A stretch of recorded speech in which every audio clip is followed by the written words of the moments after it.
Hello, 45 Alfa Charlie Papa channel, and today we are going to take a look at the classic Sig Sauer P220.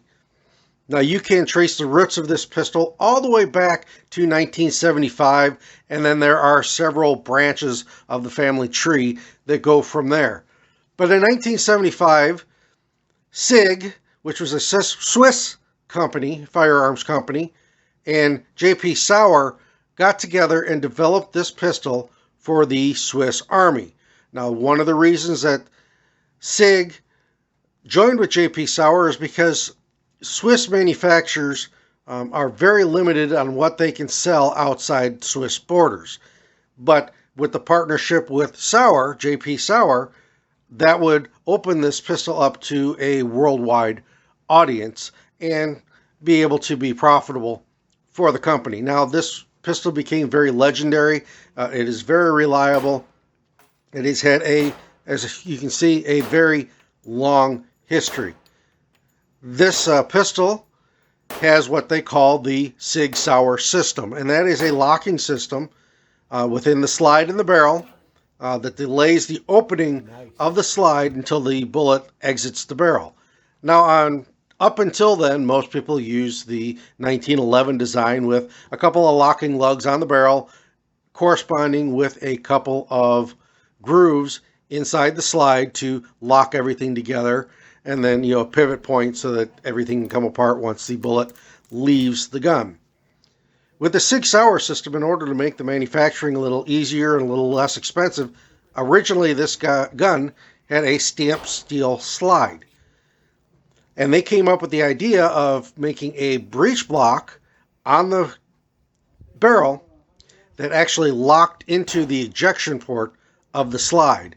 And all modern manufactured firearms or pistols to this day use that system, most of them. It's become very become very popular, it's very reliable, it's very durable, and it's less expensive to make than the 1911 system.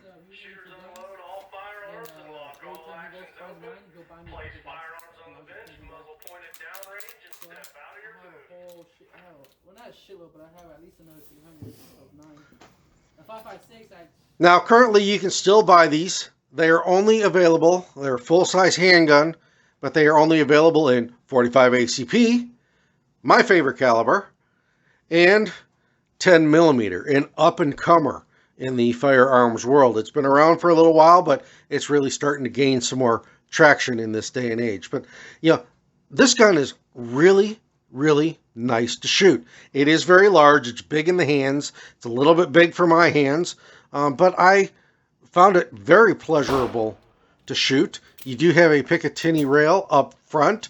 You can mount a laser and or a flashlight. Anyway, we took this out to the range today, and it shot flawlessly. It shoots from an 8-round single stack magazine. Like I said, I had very few issues with this. This is reloaded ammo, and it ran like a sewing machine. This one has got the Hogue grip panels on it, has been changed over, but overall, a really nice firearm. Now, this is a hammer-fired, center-fired pistol that shoots in both double action and single action. You got your double action for your first shot and your single action for your second.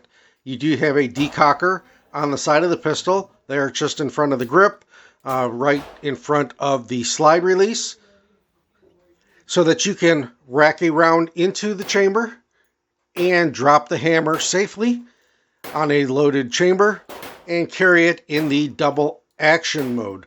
Trigger on this one, the double action is rather smooth on it. I didn't have any issues with the double action. The single action is nice and crisp. Again, this is a very enjoyable firearm to shoot. I really enjoyed my short time with it.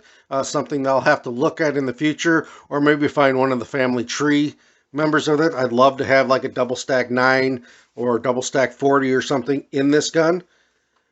We'll keep an eye out. We'll keep a look for that. But this is 45 Alfa Charlie Papa channel. Happy shooting, and I am out.